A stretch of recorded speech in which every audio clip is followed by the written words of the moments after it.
What was that guy's name? I don't want to say Jim. No, it wasn't Jim Nash. I can't remember his name. The dude that used to do the Olympics when I was a kid. Dum dum. They don't use the music anymore. Dum dum da dum dum da da ba ba ba ba bum bum bum ba bum bum bum bum bum bum. Okay, that was the Olympic music for like years when I was a kid. Years, like at least 12 years or so. Bum bum bum. You know. And I remember watching the Olympics when I was a kid. I was never really that into hockey. I was raised in New Mexico and stuff, you know. The Miracle on Ice, Mark Ruzioni, and what was the other guy's name? Jim Craig, I think. And I forget what the coach's name was. I can't remember.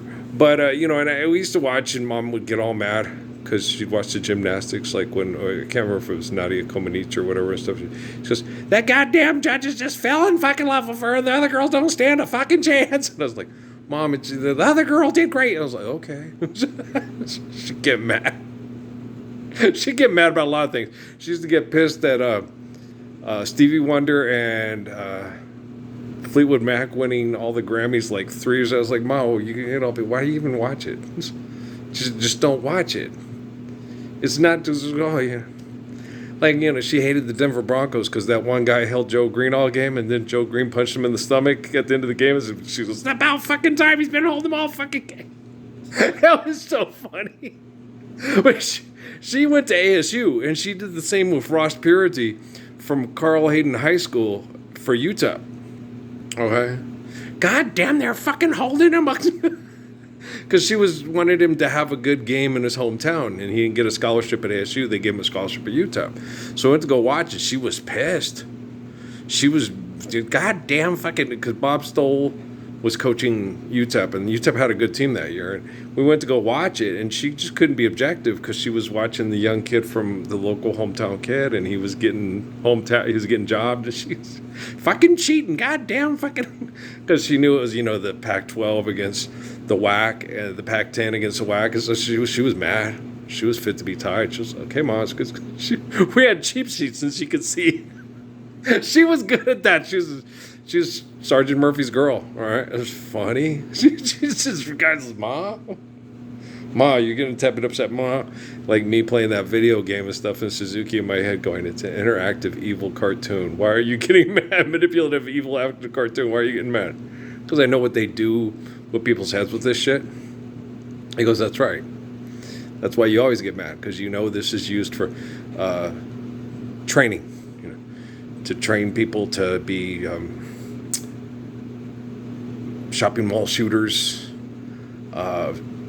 school shooters, things like that, because they use things to trigger people with violence and excessive compulsive behaviors, and you get mad. It's, you know, and the things they've gotten even more insidious, more manipulative, more vile, especially with manipulation to access and manipulation with sexuality. You know, call us, we're hot girls. We're here waiting to get hot with you. Call us now. It's like, oh, shut up, please. Get your blue pills and your yellow boner pills. You want to have sex with that woman that looks like she's completely mindless. Yabba dabba dee, yabba dabba doo. Who are you, Scooby Doo? Remember Kim Wainwright's with that on my songs are mindless. They had to make fun of people because they had to make money to pay their bills. You got to make fun of people to pay your bills. I gotta, don't be, shut up, Marlon. Take it like a man and just, you know, a good grief, motherfuckers. God damn it, shut up. I watched Marlon last night on the Kimmel Show with the other brother. I don't know the Lerone no more. I don't know who he is. I don't watch much shit no more. I ain't been watching since, you know.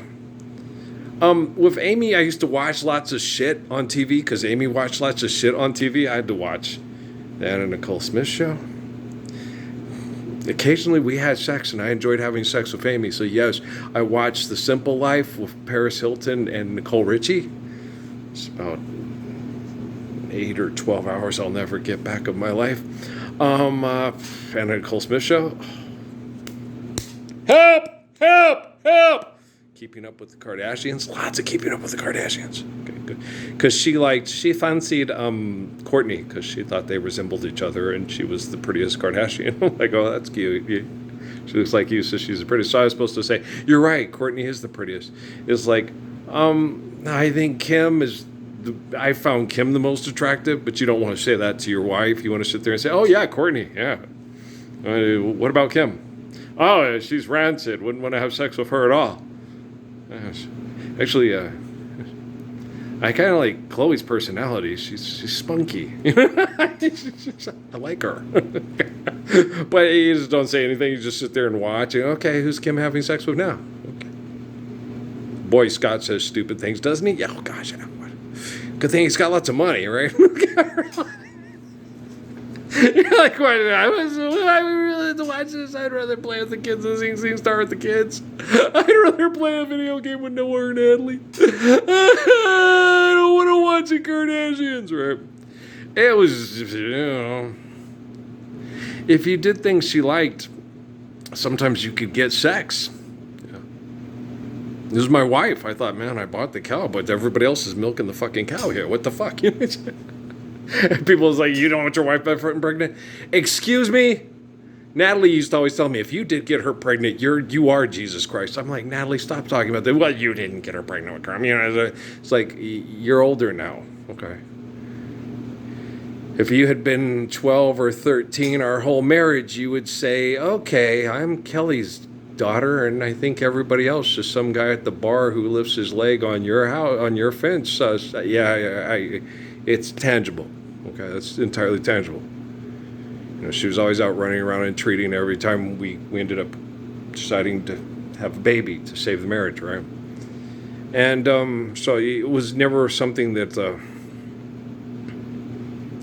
I told Peter Fabre that. And Amy, I guess, heard or knew. Said, she came across the threshold in my house and we're acting like man and wife, and she ends up pregnant. I'm not the type to go, Maury, tell me if I'm the father. I'm not that type of person. You show up pregnant. Okay, I was having sex with her. You take responsibility, right? Like Elijah, Jeremiah in the Bible there, like the guys of old, the guys, the mythological guys. Yeah, the one who took a stick and parted a sea so people could walk across it. And the guy who walked into a fiery furnace. No, that was the other three guys. They were his friends. Oh, the other three guys. The guy that had the friends that had the guys that went into the fiery furnace and flame away, like, the Jewel on the Nile, the Kathleen Turner and the Michael Douglas movie there. Bullshit. We know. Okay. There's always a logical explanation for everything. Okay. You get people with this. I was watching that, aliens and this and stuff, and you're like, God damn, these people suck. Okay. And you're watching it, you're sitting there going, and that one guy, we're their offspring. It's like, you don't have any real evidence to support that. Okay. So those monkeys that Amy Farrah Fowler studies in a lab, and then if she can clone them, does that make them her children? You really are an ass. Who's to say you shouldn't be studying her brains? Do you see what I'm saying? So you sit there and you get that, like with Mars, okay? With Mars, it's like there's components that have symbiotic, because everything from space comes to Earth and forms little things, symbiotic life forms in the right components. You have one like Earth, and then, hey, walking, talking, Homo erectus, right? And so you sit there and you try to explain to people, it's like, well, yeah, because it's, it came from outer space. Everything that's on planet Earth that gives us life came from outer space. Hello, you can't separate the two. Relativity. Oh, see how it's important. See how simple that is. See how important that is, right? So you sit there and you're like this, okay, the ego just keeps talking and they won't shut up, and maybe they should have some ratatouille. And then, when you watch that movie, it's like, oh my God, there was rats in there. The rats walking in the sewer and shit. And he was in the soup and are they going to get sued and fired? And, oh, Lord. You ever watch that movie? Doesn't that bother you when you say, that's not Remy? I know Remy. He's a handsome basketball player from Paris, from France. Right? Nice kid. Yeah. I always he's one of him and Jonathan are the two things that keep me because I was French are always supposed to be snooty and hoody and a lot of them really are. And if you go read Pascal's Panise, with Montague or whatever his name is, arrogant, pretentious asses to the left, to the right, let them eat cake, and just a lot of very pretentious, arrogant people because they have some of the most choice real estate in all of Europe. And so the choice of the real estate, the more arrogant the traditional fucking feeding fighting ground. ¿Tú entiendes? Muy bueno. Alrighty then. Okay. And so because we Scots and we Irish, it's we fight the hell up here, and the fucking it's cold as hell. And there's not that much good things to eat. And there's nothing spicy, and we all got blue eyes and pale skin and red hair, and everybody makes fun of us, and we got freckles, and fuck you, right? So it's mean, and you don't compare. Okay, Martin Luther King Jr. You judge, Jesus, Buddha. We're judged by your deed. We are what we do. Content of our character. Yahweh. Okay. I'm gonna go tan my legs and try to feel a little bit better. I haven't taken a nap yet. Not that anyone really cares. I'm like the skinny chick at the tattoo parlor on Big Bang Theory, right? That was funny. Not that anyone cares. It's like, it's okay, baby. I care. We give everybody forgiveness of debt and trespass, love one another, faithful peace. We don't have to go get tattoos and dress like goths and feel sorry for ourselves. Odele. We want to feel sorry for ourselves. It's because we're just being so self-critical that no one wants to hang out with us. Alrighty then. Okay, peace.